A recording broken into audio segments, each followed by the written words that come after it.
2016 pour moi ça a été une année extrêmement importante parce que dans un premier temps j'ai réussi à me libérer de mes addictions, j'ai réussi à me construire une vie saine et en plus de ça j'ai réussi à faire ce que j'aime. J'ai arrêté mes études et aujourd'hui je fais des vidéos, je suis sur le point d'en vivre, j'en vis pas encore à 100% mais c'est en train de se faire. 2016 ça a vraiment marqué un tournant dans ma vie et là on arrive en 2017 et je peux te dire une chose, c'est que j'ai mis la barre encore plus haute.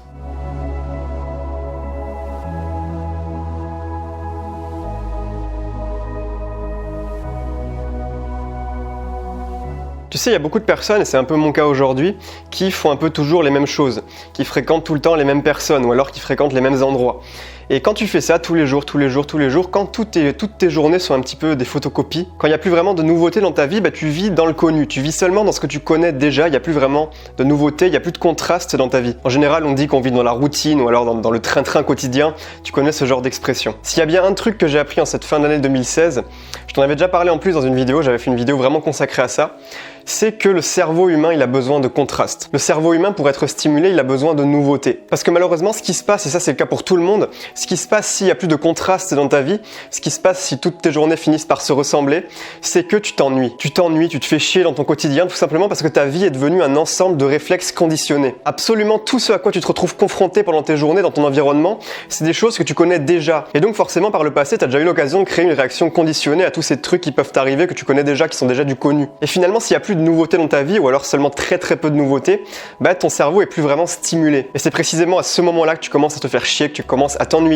et que tu enclenches la mort cérébrale. Parce que je suis convaincu que si tu vis comme ça sur le long terme, tu vas finir par te transformer en zombie. Regarde autour de toi des gens qui vivent dans le même petit train-train quotidien, dans la même petite routine depuis des années, voire des dizaines d'années, ils sont devenus des zombies. Ils vivent plus que par habitude, il n'y a plus jamais rien d'intéressant pour eux dans leur vie, ils se font chier. Et ils sont pas morts physiquement, ils sont toujours en vie, mais ils sont morts intellectuellement, ils sont morts psychologiquement. Et je pense qu'on est tous plus ou moins touchés par ce processus, alors évidemment il y en a certains qui vont mieux le vivre que d'autres. C'est toujours possible évidemment de travailler sur soi, de faire en sorte qu'il y ait des nouveautés qui arrivent dans ta vie, évidemment c'est toujours possible. Mais en ce qui me concerne, en cette fin d'année 2016, j'ai eu une grosse prise de conscience, c'est-à-dire que j'ai commencé à ressentir un vrai besoin, un besoin profond de secouer ma vie, tu vois. De vraiment me bouger les fesses pour faire quelque chose, pour sortir de mon quotidien, pour sortir de ma routine, pour sortir de la boucle dans laquelle je suis pris depuis des années. Comme je t'ai dit, 2016, ça a été une année extrêmement importante pour moi, tout simplement parce que j'ai réussi à redonner une direction à ma vie, la direction que je voulais, c'est-à-dire que je voulais arrêter de fumer, je voulais arrêter de me mettre tout le temps des cuites, je voulais aussi faire quelque chose que j'aime, du coup j'ai arrêté mes études et aujourd'hui je fais des vidéos, chose que j'adore faire. J'ai transformé mon alimentation aussi, je suis devenu végétarien, je mange beaucoup plus sainement. Et maintenant que tout ça c'est fait, que tout ça c'est derrière moi,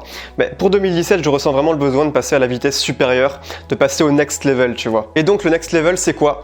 C'est tout simplement de quitter ma putain de zone de confort et de me jeter dans l'inconnu. Et donc pour ça je me suis dit, mais quoi de mieux que de partir dans un pays que je connais pas, à l'autre bout du monde, pour une durée que je connais pas, une durée indéterminée, dans une culture que je connais pas, sans prévoir à l'avance ce que je ferais sur place. Et du coup à peu près milieu décembre, je me suis dit qu'il fallait que je le fasse et du coup je l'ai fait. Je me suis acheté un billet d'avion pour Bangkok, aller simple, et je pars le 16 janvier 2017. J'ai seulement réservé 3 nuits à Bangkok dans une guest house, après le reste, je verrai, j'improviserai sur le moment. Parce que finalement si je prévoyais tout à l'avance comme tout bon touriste qui se respecte, je me lancerais plus dans l'inconnu. Pour moi ce serait beaucoup moins marrant, ce serait beaucoup moins challengeant. Et c'est pour ça que je vais prévoir vraiment sur le moment, je vais vraiment voyager au jour le jour. Et tout ce que je sais c'est que je vais amener la caméra et que je vais faire plein de vidéos là-bas, ça va être vraiment super. La première réaction qu'on a en général quand on pense à quitter sa zone de confort, quand on pense à quitter tout ce qu'on connaît, c'est qu'on a peur. Et c'est normal parce qu'on a tous été conditionnés depuis toujours pour avoir peur de l'inconnu, pour avoir peur de ce qui nous est étranger. Je t'avais expliqué d'ailleurs dans une précédente vidéo que pour moi, toutes les peurs qu'on connaît aujourd'hui, elles viennent de la peur de l'inconnu, de la peur de ce qu'on connaît pas. Et tu vois, moi-même, ça me fait flipper de partir comme ça tout seul à l'autre bout du monde, dans un pays dont je connais rien, où il va falloir que j'apprenne à me démerder comme je me suis jamais démerdé nulle part. Mais par rapport à la prise de conscience que j'ai eue en cette fin d'année 2016,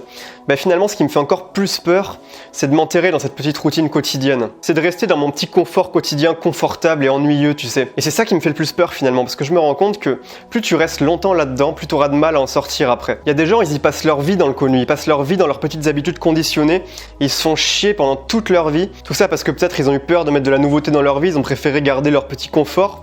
Sauf que finalement, le jour de leur mort, le jour où ils se retrouvent sur leur lit de mort, là ils regrettent. Ils regrettent peut-être de ne pas avoir pris assez de risques, et justement peut-être qu'ils se rendent compte qu'ils ont pris le plus gros risque qu'ils pouvaient prendre en ne prenant pas de risques. Et que finalement ils en ont payé les frais parce qu'ils se rendent compte qu'ils n'ont pas vécu une vie qui valait la peine d'être vécue. vécu et c'est super triste ça. Je pense que quand vraiment tu as cette prise de conscience, c'est plus l'inconnu qui te fait peur. Ce qui te fait peur, c'est de passer ta vie dans ta zone de confort. Et du coup, ce qui à la base était une peur de l'inconnu va se transformer en un désir vraiment brûlant, un désir ardent de plonger la tête baissée dans l'inconnu. Et ça arrivera au moment où tu auras compris que pour vivre, et pas pour être un zombie, pour vraiment vivre une vie qui vaut la peine d'être vécue, il faut de la nouveauté, il faut du contraste. Et tu sais, malgré ça, je suis conscient que ça va pas être marrant tous les jours. Je suis conscient que va y avoir des moments où je serai vraiment mal. Parce que peut-être il y aura des trucs qui vont me manquer, je serai vraiment dans la merde, enfin j'en sais rien, il peut m'arriver n'importe quoi. Mais je sais que même si un jour je me retrouve dans la merde, ou même si un jour je me sens super mal, je pourrais toujours me dire que malgré ça, je suis vivant.